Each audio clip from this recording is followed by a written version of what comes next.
Ke informasi selanjutnya, ini ada seorang suami yang tersinggung dengan omongan istri yang menyuruhnya mencari kerja.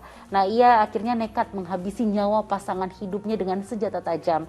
Tak sulit bagi polisi meringkus pelaku yang kini diancam hukuman pidana berat.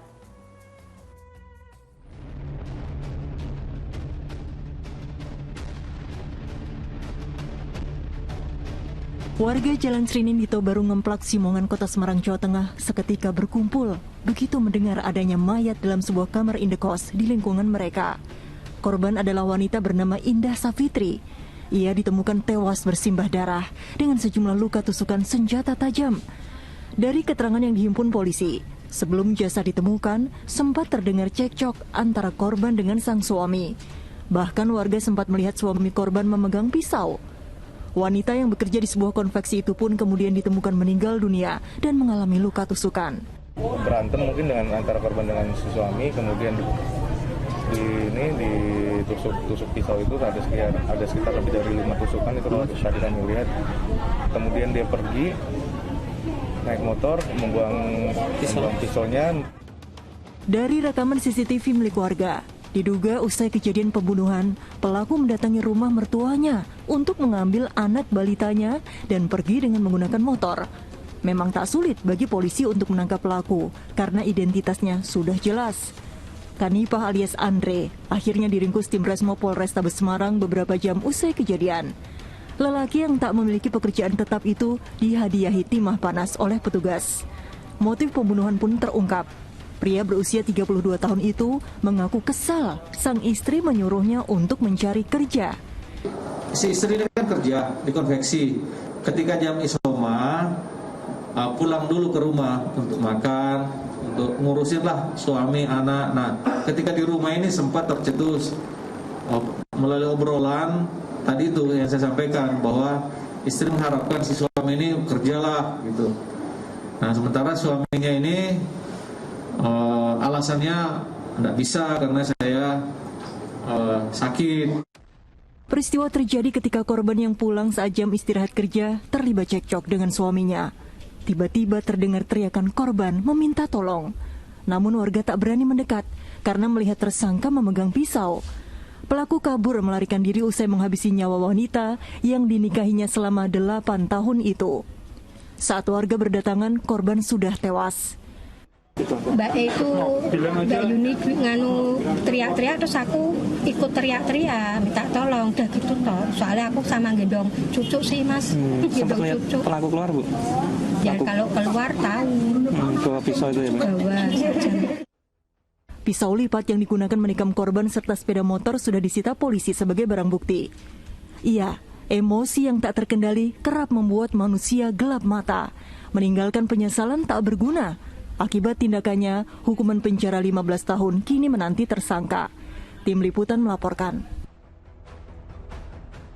Nauzubillah, terkadang saya ini kalau melihat berita seorang lelaki melakukan kekerasan kepada suami atau maksud saya kepada istri ataupun anak-anaknya, saya tuh suka kesel gitu. Padahal kan seharusnya laki-laki ini sebagai kepala keluarga harus bisa memberikan contoh yang baik. Dan tentunya sebagai kepala keluarga, dia juga harus menafkahi keluarga dan dia pun juga harus bersikap yang baik. Nah, Ustaz, ini kemudian selain untuk mencari rezeki, sebenarnya apa sih keutamaan dari bekerja untuk menghidupi keluarga, Ustaz? Ya Mbak Sheila, saya setuju bahwa Allah menetapkan suami punya kewajiban untuk mencari nafkah untuk istri dan anak-anaknya. Karena suami ditetapkan oleh Allah sebagai pemimpin dalam rumah tangga. Kebaikan rumah tangga tergantung pula kebaikan suami dalam hal ini. Dan sekian banyak kebutuhan-kebutuhan rumah tangga memang wajib dipenuhi oleh seorang suami. Kenapa Allah menetapkan demikian? Karena ada keutamaan bagi siapapun, wahai para suami, wahai para ayah, yang betul-betul bekerja dengan tulus ikhlas untuk memenuhi kebutuhan keluarganya, untuk memenuhi semua yang dihajatkan oleh anggota keluarganya. Yang pertama, yunfik zu sa'atin min sa'atih. Tunggu, ketika seseorang mau bekerja keras, mau bekerja sungguh-sungguh untuk mencari karunia Allah, bukan hanya untuk dirinya, tapi untuk keluarganya, Allah siapkan pahala yang berlipat ganda. Karena yang ia lakukan bukan untuk kepentingan sendiri, tapi ada keluarga, ada istri dan anak-anak.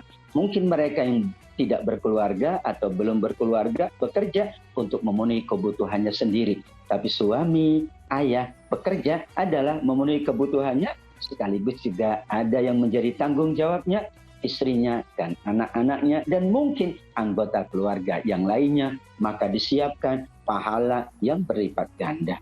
Suami yang bekerja sungguh-sungguh manakala ia pulang dalam keadaan letih, kata Nabi SAW, man asbaha kalan min amali yadihi asbaha maghfuran lahu. Siapapun yang bekerja dengan sungguh-sungguh, pulang dalam keadaan letih karena ia bekerja dengan ikhlas, bekerja untuk mencari nafkah keluarga, maka malam hari itu dosanya diampuni oleh Allah. Betapa ampunan dosa Allah berikan kepada mereka yang bekerja mencari nafkah, bekerja untuk kebaikan diri dan keluarganya. Dan ini satu apresiasi.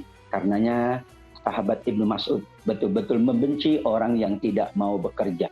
La ahad am akatu min la ya'mal. Aku sangat benci orang tidak mau bekerja.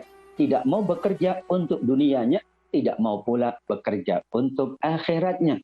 Semua yang bekerja adalah dalam rangka mendapatkan ampunan dari Allah Subhanahu wa Ta'ala. Ditambah lagi, kalau ia bekerja untuk anaknya, bekerja untuk keluarganya, maka anak-anak yang ia berikan makan, anak-anak yang ia berikan kebutuhannya, itu anak-anak tadi kata Nabi, kunna lahu sitram minan nar, akan menjadi penghalang, akan menjadi benteng dari neraka Allah. Berarti ia akan diamankan, ia akan dijauhkan, ia akan diselamatkan. Masya Allah, modalnya bekerja sungguh-sungguh mencari nafkah untuk keluarga dan untuk anak-anak. Anak-anak terpenuhi kebutuhannya, anak-anak akan menjadi pendinding, akan menjadi tirai, akan menjadi benteng dari jilatan api neraka. Kalau kita pertimbangkan dan memikirkan keutamaan bekerja, maka tentu kita akan bersungguh-sungguh. Belum lagi bahwa bekerja itu tanda syukur kita kepada Allah.